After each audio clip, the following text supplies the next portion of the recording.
First of all, I guess I'd like to thank the organizers, and I would like to thank everybody for coming. Because what we're doing here today is important. It's important because, and this is a quote, when a government starts trying to cancel dissent or avoid dissent, that is when it rapidly starts to lose its moral authority to govern. And you know what? The funny thing is, the guy who said that was Stephen Harper. But that was 5 years ago, and today is today. Our democracy can be inconvenient. It can be frustrating. A lot of times we get to feel a little cynical when we watch what goes on. But these days, when we want answers, when we want a government that works, what we're getting is PR. All of us, deep down, believe and care in our democratic institutions, and we believe in this parliament that is at the very heart of it. That is what is threatened by what Stephen Harper is doing. And my hands are really cold here. This prorogation by Stephen Harper exposes what a lot of slick advertising has been trying to hide. It's hit a nerve with us because it highlights how this government has really operated. When senior civil servants have spoken up to question what the government is doing or its version of events, they've been silenced.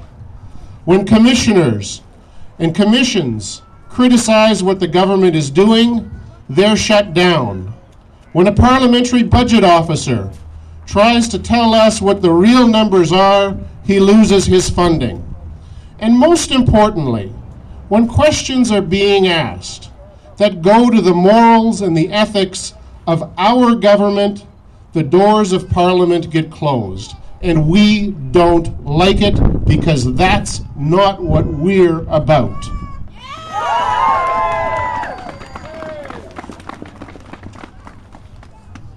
Unfortunately, what Stephen Harper has done has confirmed what we have long suspected, and that is that he cares about himself and his agenda more than he cares about us. And that's wrong.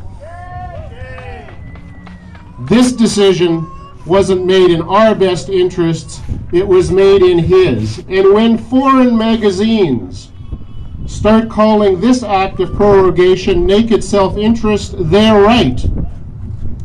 The issue isn't what it was used for in the past or how often it's been used.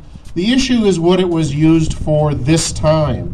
And it was used to subvert democracy and our democratic institutions. And it's why it's so fundamentally wrong. It's why we're here today on a really cold and windy day.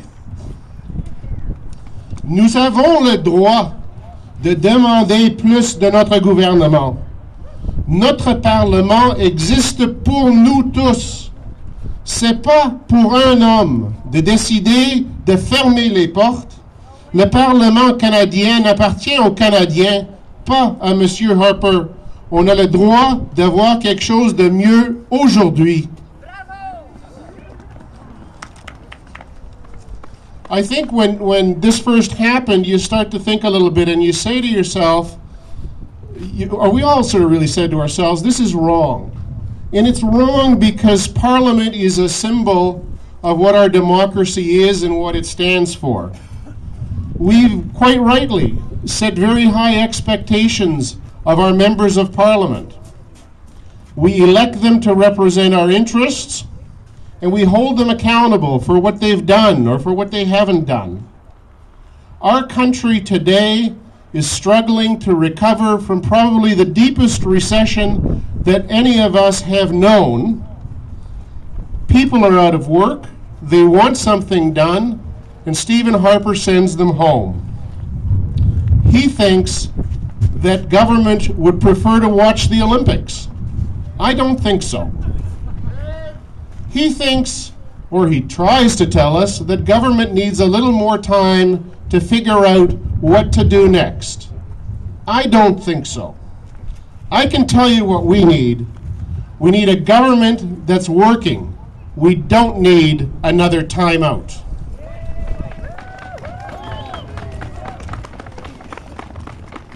I guess the last thing that Stephen Harper said in his long list of reasons why he wanted to do this are the ones that trouble me the most.